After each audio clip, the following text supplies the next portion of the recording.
We are back today for some more fun with randomized modulation. Now last time we looked at some basic setups for randomizing the volume of an audio source.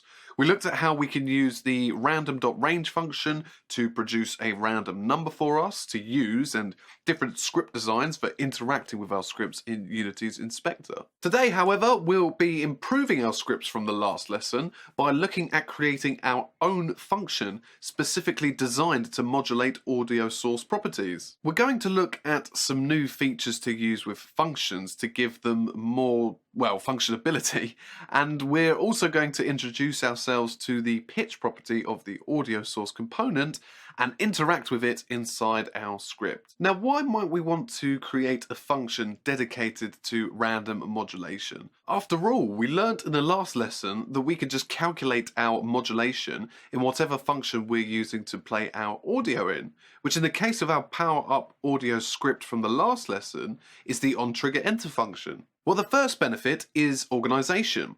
It can be very easy to just write all of your code into either the start, update, onTriggerEnter, or another one of the basic Unity functions. But as your scripts start to get bigger, they can become much harder to read and harder to distinguish the purpose or role of each chunk or group of code. So creating functions for each task that we want our script to perform, such as modulation in this case, helps us and others we might be working with to quickly and easily see what each part of our script is doing. Taking a quick glance at this script, it may not be totally obvious that we are modulating anything, but if we create a new function and call it modulation, it becomes instantly clear that modulation is one part of what this script is designed to do. So go ahead now and create your own modulation function like I've just done, as we'll be using it shortly. Just like with the name of our variables, we should always take the time to think carefully about what we call our functions. We really want to make their names super clear and simple so that they reflect their purpose. Now, the second advantage to dedicating a function specifically to modulation is that we can use this function to modulate any property we like, not just the volume of our audio source. Right now, the lines of code we've written in the onTriggerEnter function are designed to modulate the volume of our audio source specifically. If we wanted to modulate both the volume and the pitch of our audio, we'd have to write out the same lines of code, or at least make the same calculations, but with different variables and values. Now take a moment to look at this script. This script is pretty much the same as our Power Up audio script, but now it also randomizes the value of the sound's pitch as well as its volume. But notice how the lines inside the onTriggerEnter function to do with modulation between lines 25 and 32 roughly are pretty much the exact same. So if we need our script to perform the same tasks for different data, wouldn't it make more sense to create a function that can take whatever data we give it and perform those tasks for us? Well, let's see if that's true by designing a function for modulation. Okay, so the plan for our new modulation function is to create a function that takes data and then uses that data to produce a random value that we can then assign to one of our properties within our audio source. Now, up until now, we've been writing the word void at the start of all of our functions. Well, it's time to learn what void actually means. The word void in this context is known as a return type. As well as just following instructions that we give them, functions can also be used to produce new values for us, which we can then store inside of variables. The word void means that the function won't return a value. But if we change the return type of this function from void to one of our valued data types, say the float data type, then we can use this function to come up with a float value that we can then store inside of float variables. Now notice how a red line has appeared immediately underneath the name of our function. This is because now that we have assigned this function a return type that is not void, we need to tell the function to actually return or produce for us a value. We do this by writing the return keyword, followed by the value we'd like this function to produce for us whenever it is called. So for example, we could tell it to just return the number 1. And now we can use this function to set a value for any variable of the float data type. So if we go back into our onTriggerEnter function, we could remove the code that we wrote in the last lesson and instead set the volume of our audio source to the value returned by our modulation function. We'd do that by writing source.volume is equal to the modulation function. Now let's quickly take a step back and break down what's happening here to help us understand what we've just written. Imagine for a moment that our game is being played and thus this script is running. On the frame that something enters our trigger area, the onTriggerEnter function is called. It first checks to see if the object that entered it is one of our tanks. If it is, it then sets a new value for the volume of our audio source. And it does this by calling the modulate function to run. The modulate function then performs any instructions or calculations that we told it to. Of course, currently there are none, but we'll be adding some shortly. Once it's completed everything it was told to do, it then returns a value which is then set to the audio source's volume. And from there, of course, our audio source is told to play. Now you may be thinking to yourself, okay, Henry, I think I understand that functions can produce values for me, but why would I even need to do that? After all, can't I just set the volume of my audio sources to the value of a variable like we did in the last lesson instead of using a function? Well, like I mentioned at the beginning of this lesson, creating functions using return types allows us to tell our scripts to perform the same tasks but for different properties and variables. What do I mean by this? Well, to understand this idea better, let's introduce ourselves to our audio source's pitch. The way we access the pitch of our audio source is the same way we access the volume, by writing the name of the variable that holds a reference to our source, followed by the dot operator so that we can access the properties within the source, and then the name of the property we are after, so pitch. So just before we tell our source to play, we're going to randomly modulate the pitch of our source. Now to do this, we're going to need another variable for us to interact with in Unity's inspector and select a size of modulation with, just like we created for the volume. So let's quickly copy our modulation size variable by highlighting it and pressing Command C or Control C, depending of course if you're on a PC or a Mac, and then pasting it underneath the original by pressing Command V or Control V.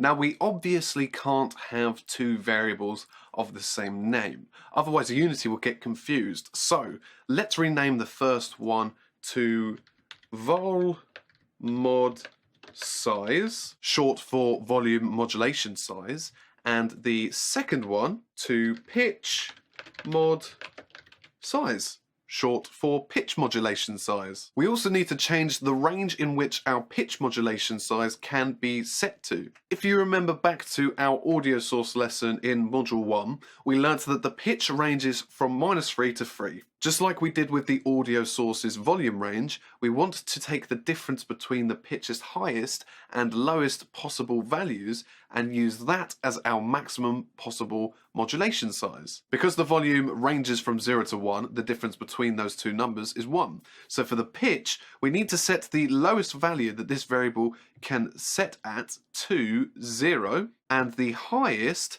to 6. Because 6 is the difference between -3 and 3. Okay, great. So now that we have a new variable to hold the size of modulation we'd like to apply to our pitch, we can modulate it, right? Well, yes, but let's quickly look back at the script I showed you earlier. Remember, this is what our script will look like if we just tell our volume and pitch to modulate in the exact same way. We'd be writing out the same calculation twice for each of them. And whilst this would work, it's messy, not very organized or efficient. Of course, it doesn't look too messy now, but what if we wanted to modulate another 5 more properties of our audio source in the same way?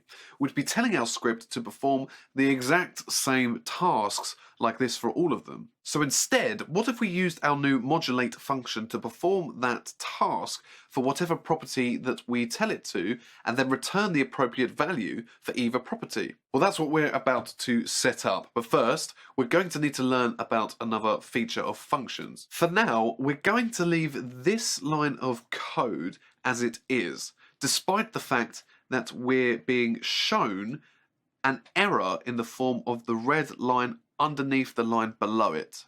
But don't worry, we'll be coming back to it to fix it shortly. Okay, now that we understand that functions can return values for us that we can feed straight into variables and other properties, let's go a little bit deeper.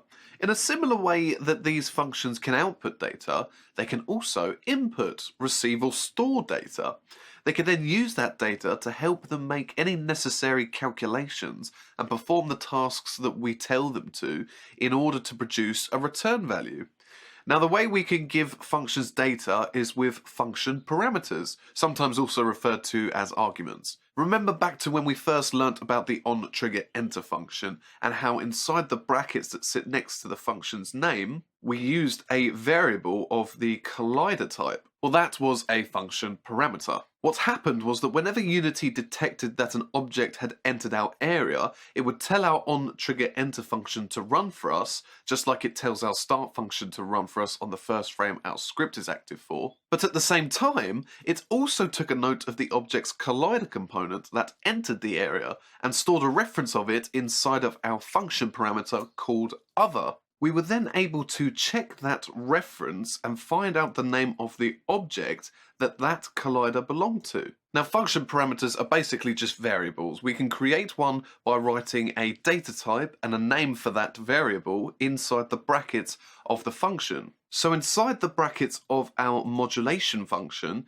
let's create a parameter variable of the float type by writing float, and let's call it start value.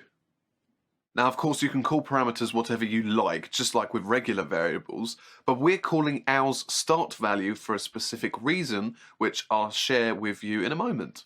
Now, in the last lesson, we were declaring variables inside of functions like this.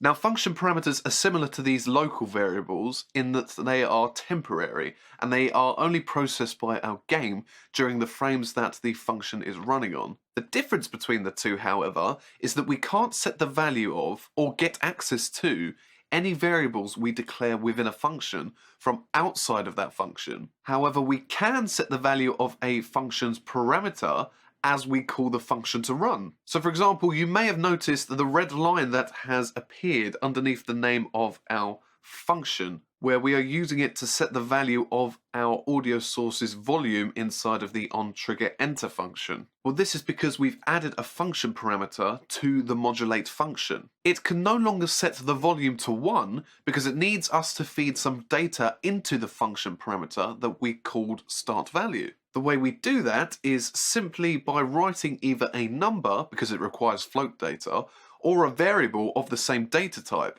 So again, that variable would have to be a float variable. For now, let's just write another number such as 0. So now the number 0 will be passed into our start value function parameter. Now that we have a value inside the parameter, we can use it and the value it holds however we like inside the function. So let's do something super basic with it. Let's simply add 0.5 to it. First, if you haven't already, you can remove the local variable called variable we created earlier. Then, inside the function, but above the line where we told our function to return the value of 1, we can write start value is now equal to the value that it holds currently plus 0.5. Here's a quick tip for you. Another way of writing this same line of code would be to simply put plus equals 0.5. By combining the plus and the equals operators together like this, we're simply telling our code to combine the start value with the number 0.5 and then set the start value parameter to that result. And you can do this with other mathematical operations too, such as minus, divide, or multiply. Moving on, now that we have done something with our function parameter, we can tell our function to return the new value it holds so that whenever our modulate function is called, it will produce that value for us. To do that, we simply remove the number 1 that we left following the return keyword and replace it with the name of our parameter, which is start value. Again, let's quickly talk our way through what is happening here. When an object enters the trigger area that this script is attached to, the onTriggerEnter function will run. It will first check to see if the object that entered the area was a tank, and if it was, it will then set a new value to the volume of the audio source we have referenced in our source variable. It will do that by telling the modulate function to run. But because the modulate function contains a function parameter, that parameter needs to be given a value for it to run. Thankfully, we told our script to store the number 0 inside of that parameter. So now, with its parameter holding the value of 0, it follows the instructions that were given to it. The only thing it was told to do was to add 0.5 to the start value variable, so that's what it does. Finally, it returns that value back out to then be set to our audio source's volume. So now the volume of the audio source is at 0.5. Awesome. So we should now hopefully understand how functions can both return values as well as take them in using function parameters. One final thing I'd like to point out to you here, just because the return type is a float in this case, doesn't mean that the parameters that we create for this function have to be floats too. They could be whatever we want them to be. However, it does mean that the function must return a float value, otherwise we'll be shown an error when we go back into Unity. Great, now it's time to actually design our modulate function so that it takes the values that we give it and produces a random number for us. Let's quickly remove the line where we added 0.5 to the start value parameter, as we won't be needing that. Let's also remove the part where we told it to return the start value.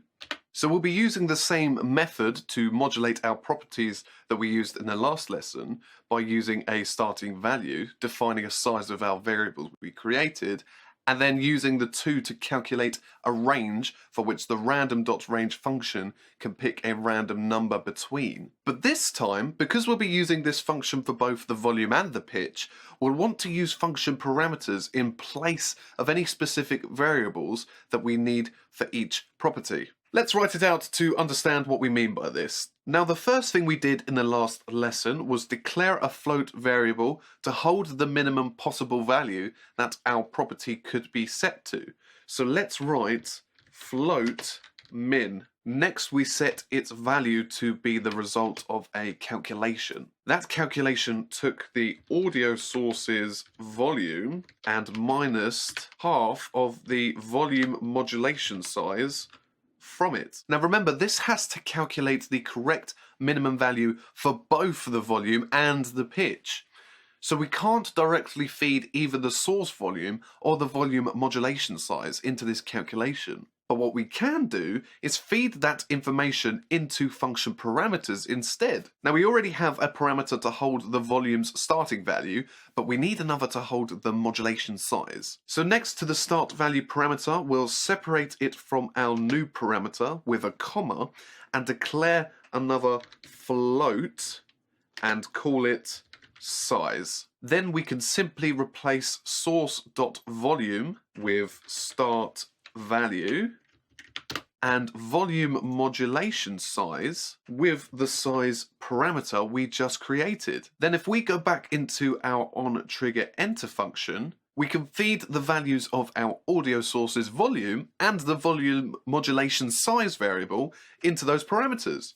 So let's remove that 0 we were feeding into the start value parameter originally and replace it with the source dot volume property. Then to feed data into the second parameter, the size parameter, let's add a comma and write the name of the variable that contains the data that we want to feed into it, which is volume modulation size. We can now also feed the values we want to use when modulating the pitch into these parameters. So next to where we wrote pitch equals, let's tell our modulate function to run and to produce us a number by using the audio source's pitch and whatever value we set the pitch modulation size variable to. So now, whenever our modulation function attempts to calculate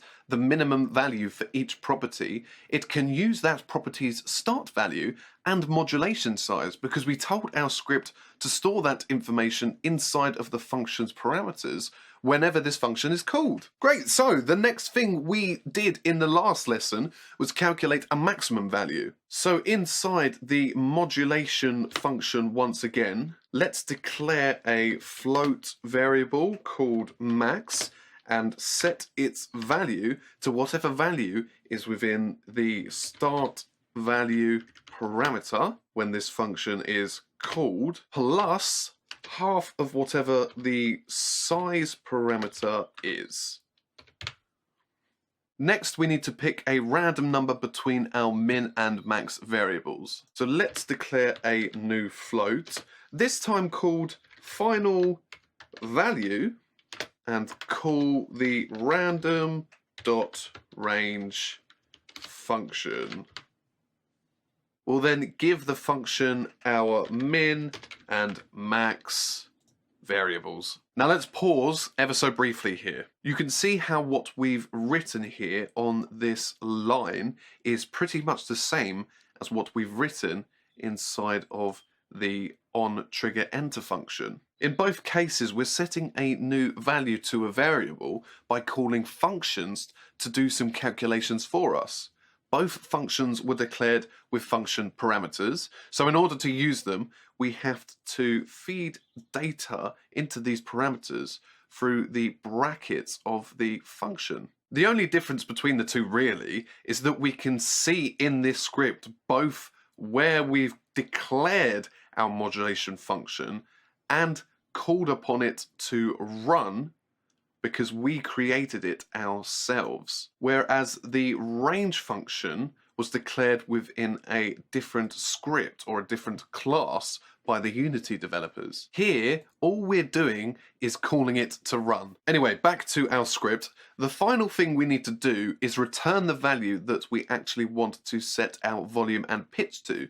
So using the keyword return, let's tell our function to return whatever value has been chosen and stored inside of the final value variable. Fantastic! Before we test our script, let's run through what our script is doing one final time to really solidify in our minds the logic behind what we've just written. So, the game starts and our script first takes a reference of the audio source it shares an object with inside of the variable we called source. Then, nothing happens for a while. Suddenly, an object enters our trigger area. This causes Unity to tell our onTriggerEnter function to run.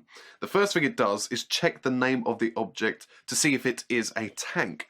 If it is a tank, then it moves on to setting a new value for the audio source's volume property.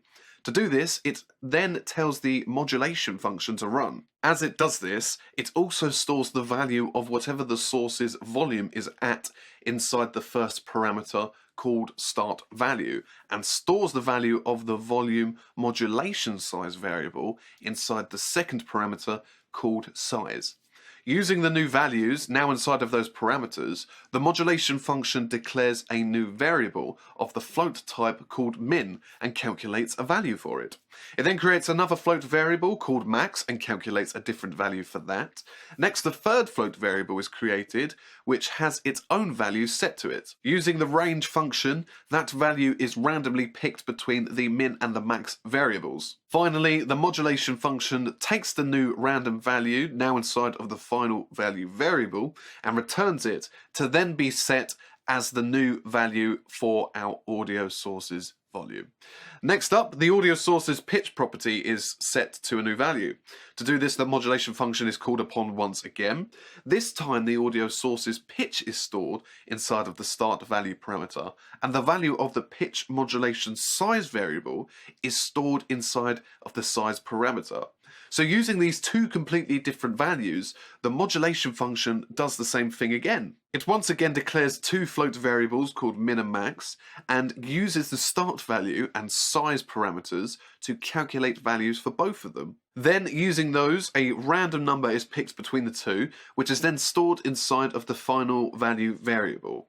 After that, it returns whatever value is now being stored inside of final value, which then becomes the new set value for the audio source's pitch. And finally, after all of that, the audio source is finally told to play the audio clip it contains. It's amazing to think that all of that happens within a fraction of a second, isn't it? Great, so hopefully you got all of that and it makes sense to you. Now all that's left is for us to test out our new script in our game. So let's save the script and jump back into Unity. Okay, so just like in the last lesson, we're going to first find the prefab file of our power-up object to set the values of our two new variables. So by now, I'm sure you know where it is, so make your way over to it, and once you've found it, open up the prefab. Then scroll down the Inspector tab to find our two new variables. Now before running the game, you can set these to whatever values you like.